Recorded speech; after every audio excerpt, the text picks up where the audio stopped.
as a basis for my understanding of what might be very different, but it explains to me how it is possible to adjust this little birdie's frequencies. So with the instrumentation and the vial of water holding his frequencies, we can use his body frequencies to tune into him, and we can find out what's happening inside his body at any moment in time.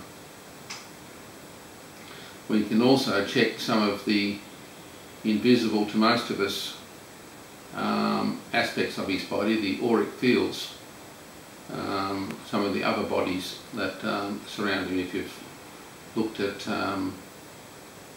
the light emerging and the Hands of Light and Light Emerging, two books by Barbara Ann Brennan. Those two, Barbara Ann Brennan was a NASA physicist, and then she opened up into being able to see auras and all that sort of stuff, and made a study of it, and was taken to a very advanced level. And she's written those two books, Hands of Light and Light Emerging, and they're very well illustrated with diagrams and paintings and things to show what is going on that most of us cannot or haven't learnt to see around our bodies. And she's also demonstrated that many of those vibrations outside the body occur weeks or months before they appear or manifest in the physical body. So that is quite contrary to the common scientific teaching, and requires a big paradigm shift in the way medicine is taught to vets and doctors, if it's going to be admitted as evidence. But it's much more convenient, of course, to ignore that evidence and feel comfortable in your own cage of misunderstanding. Or ignorance. For a while. But at some stage or other the truth has to come out. So basically what is happening for your birdie is that, having measured your bird's general vitality, which was very, very low, that's the energy in your bird, the chi, or using Chinese medicine term, chi or life force. Your bird's life force had dropped to a very low level at the time that we sent the photograph across. Since then, it has been brought up from somewhere around about 68, if my memory serves me correctly, to about 10,000, which is well within the range of normal for a budgie guard now. So although the sores haven't totally healed, they have improved, particularly the ones around the side of his face, which was what was worrying him. That's obviously improved to my eye, and I expect continuing improvement over the next 2 or 3 weeks.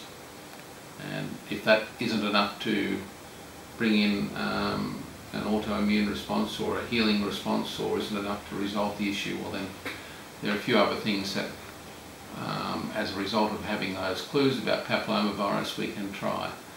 And one of the things that I mentioned to you, or might mention to you, is the fact that papillomavirus, when it occurs in the intestines of exotic birds and birds that have been introduced to Australia, even if they've come through quarantine, can be managed, not cured, but can be managed by the use of hot chili capsicum.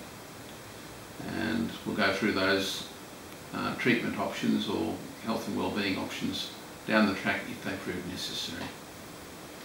So you asked me to try and explain in simple English what we're doing. I don't know how to do that.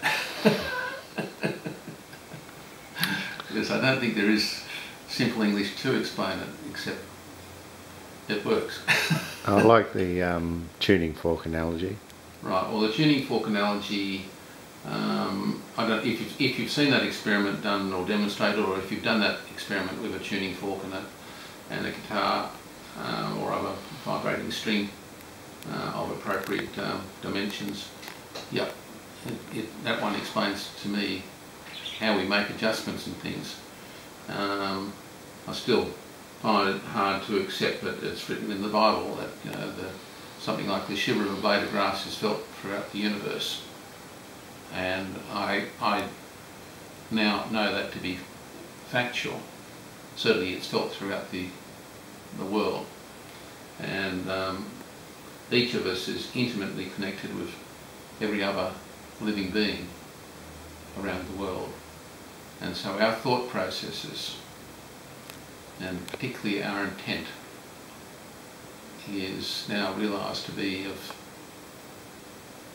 great significance and potentially great importance as to whether we sustain humanity and life on Earth as we know it, whether we improve the quality of life around the world as we know it, for all, including the life forces, the other embodiments of love with which we live.